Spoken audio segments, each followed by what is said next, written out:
Make the ground shake.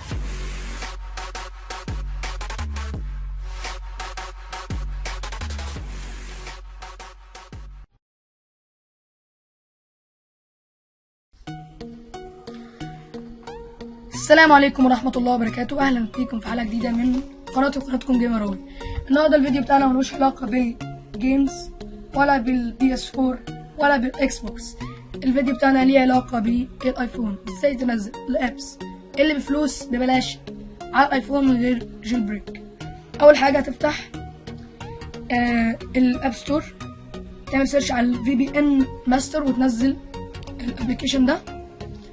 بعد ما تنزله، طبعا هو عندي فانا هدوس اوبن.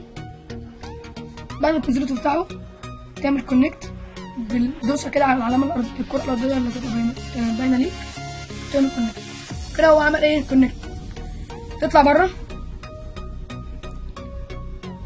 بعدين بتخش على البراوزر بتاع الايفون الاساسي وهو سفاري، تعمل سيرش على توتو اب. طبعا انت اول ما تخش هتلاقي اللينك بتاعها في اول البراوزر، بعدين هتلاقي عندك في اي بي فوق وريجولر.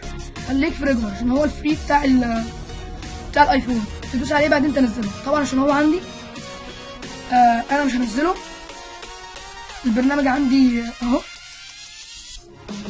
طبعا هو مش هيشتغل معاك اول ما تنزله. طبعا انت لازم تخش الاول ايه على السيتنجز، بعدين تخش على جنرال، بعدين تخش على ديفايس مانجمنت، بعدين تخش على وينر ميديا COLTD. انت هتلاقي عندك بدل ديليت اب دي هتلاقي عندك تراستد. انا عشان اعمل له تراستد كاتب لي ديليت اب، لكن انت هتكون لسه منزله فهتلاقي عندك تراستد. بعد ما تعمل له تراستد، البرنامج هيعمل فيريفاي، بعدين هيتفتح.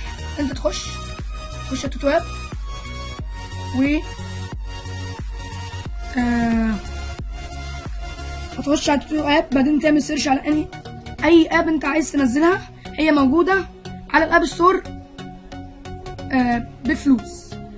فمثلا هنبحث عن جي تي اي اللي موجوده في الاب ستور بفلوس، احنا هننزلها هنا ببلاش.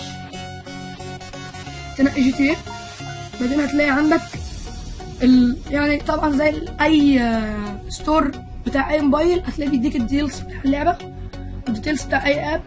بعدين عشان انا منزل اللعبه عندي ابديت تحت، هي تبقى عندك داونلود، تنزلها وهتستنى اللعبه لغايه لما تنزل وكل حاجه هتبقى تمام ان شاء الله. بعدين اول ما انت تعمل انستول الاب اللي هي اللعبه او اي حاجه، هتخش على السيتنجز، بعدين تخش على اول حاجه عندك هتبقى على حسب الاب اللي انت منزله.